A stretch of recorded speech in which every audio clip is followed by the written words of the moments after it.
105.7 Petra FM Yogyakarta. Shalom, selamat pagi sahabat Petra dimanapun Anda berada. Program Embun Pagi kembali hadir dan menyapa di ruang dengar Anda pada saat ini bersama dengan saya Pendeta Julius Setiawan dari GKJ Ndayu.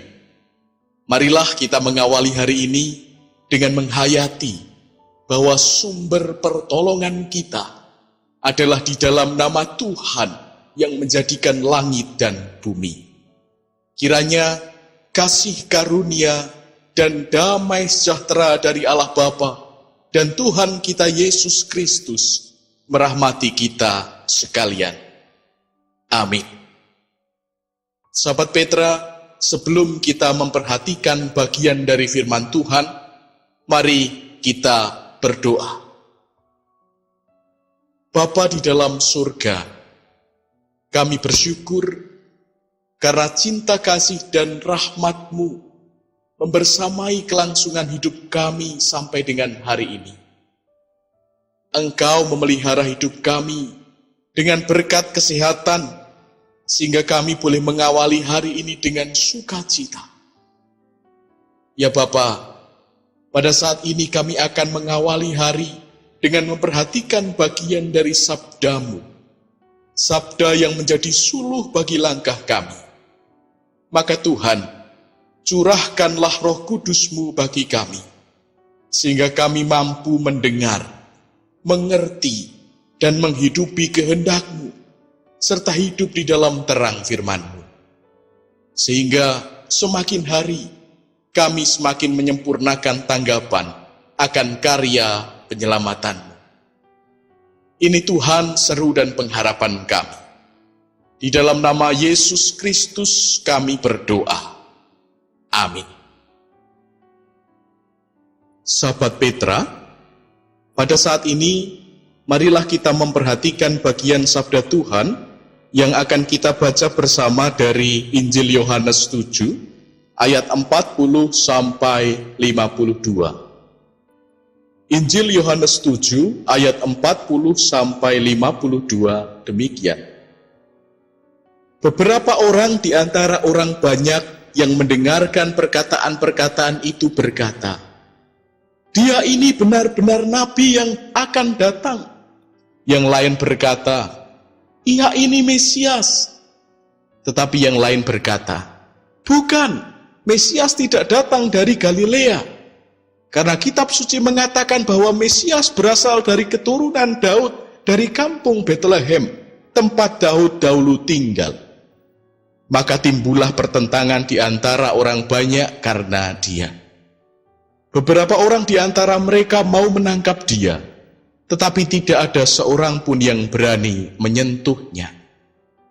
Maka penjaga-penjaga itu pergi kepada imam-imam kepala dan orang-orang Farisi yang berkata kepada mereka, "Mengapa kamu tidak membawanya?"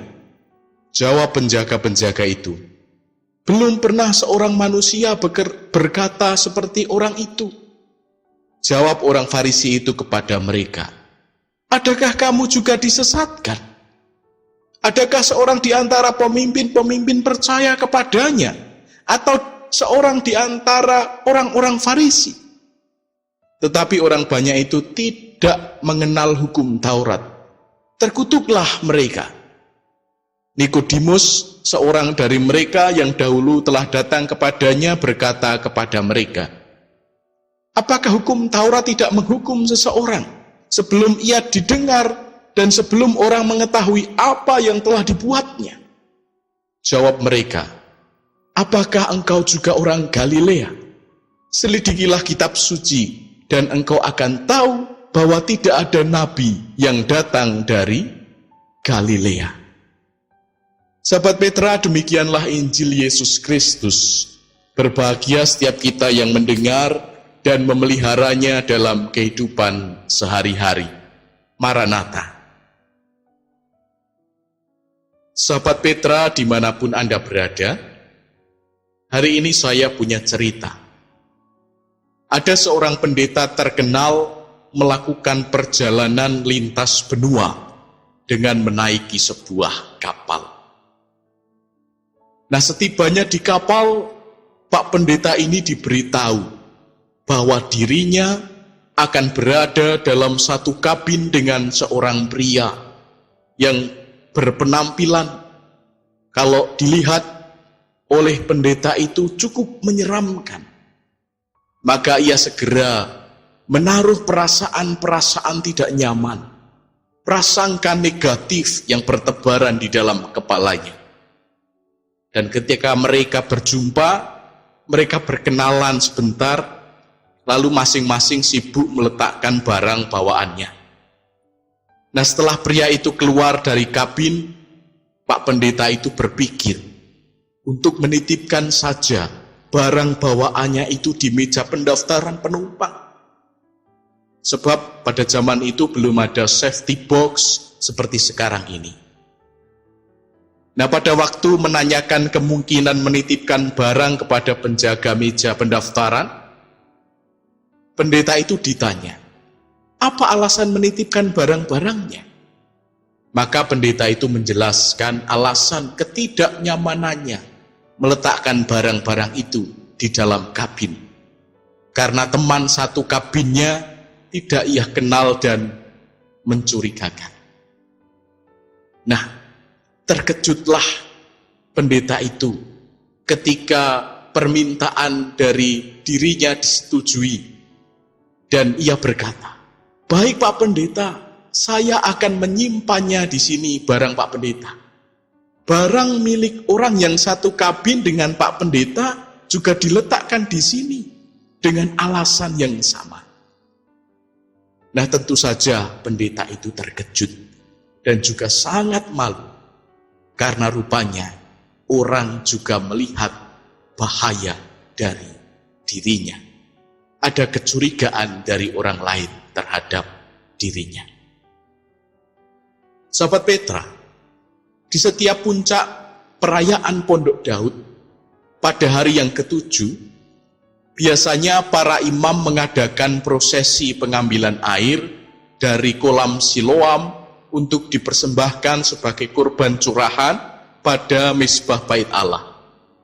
Pada saat itu, Yesus mengundang para peziarah di Bait Allah untuk percaya dan menerima dirinya sebagai sumber air hidup yang akan melegakan hidup mereka. Nah, saudara, kalau kita lihat dari bacaan kita, respon terhadap perkataan Yesus ini sangat beragam.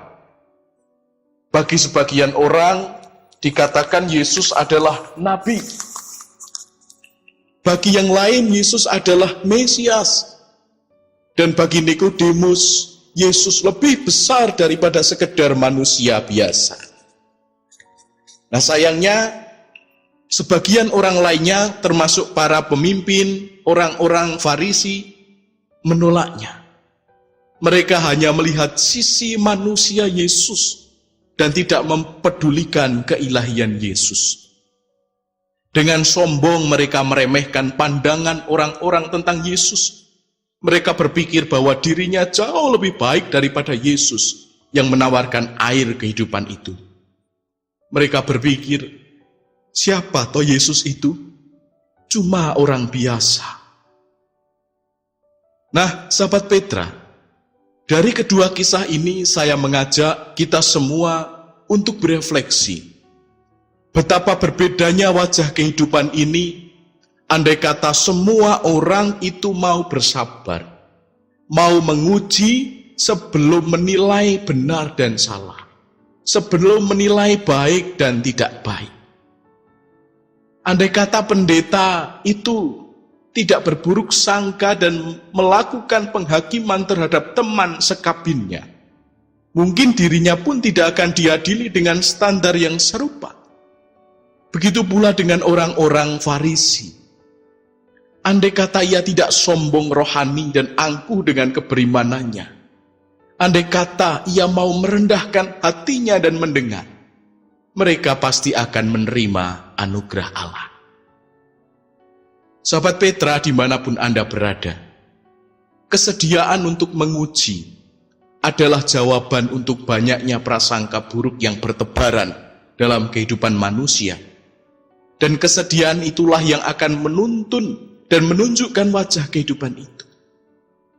Konflik keluarga itu akan semakin meruncing karena tidak ada yang bersedia untuk merendahkan diri dan menguji kebenaran.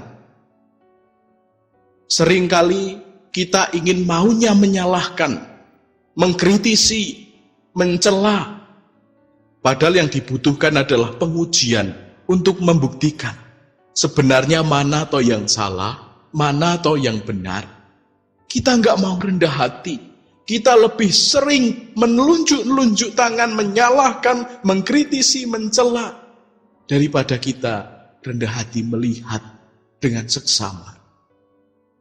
Maka, sahabat Petra, di momen Advent ini, mari kita berbenah diri untuk tidak gegabah di dalam memberi penilaian, tidak berburu-buru berburuk sangka, sehingga hidup kita dan keluarga kita semakin siap menyambut kehadirannya di tengah dunia ini.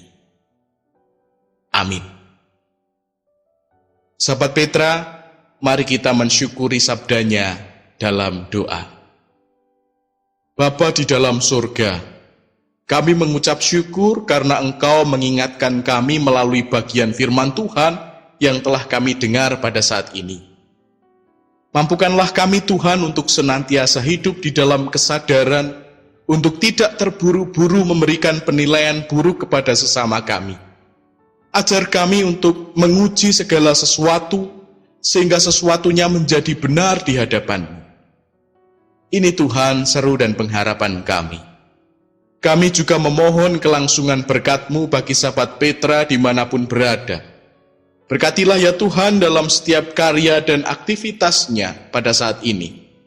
Anugerahkanlah kami semua kesehatan dan kekuatan. Ini Tuhan seru dan pengharapan kami.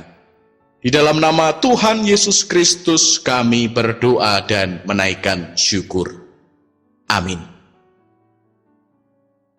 Sahabat Petra, demikianlah program Embun Pagi menyapa kita pada hari ini, Sabtu 23 Desember 2023. Saya, Pendeta Julius Setiawan, pamit undur diri dari ruang dengar Anda, mengucapkan selamat pagi, selamat beraktivitas, salam sehat ceria, Tuhan memberkati.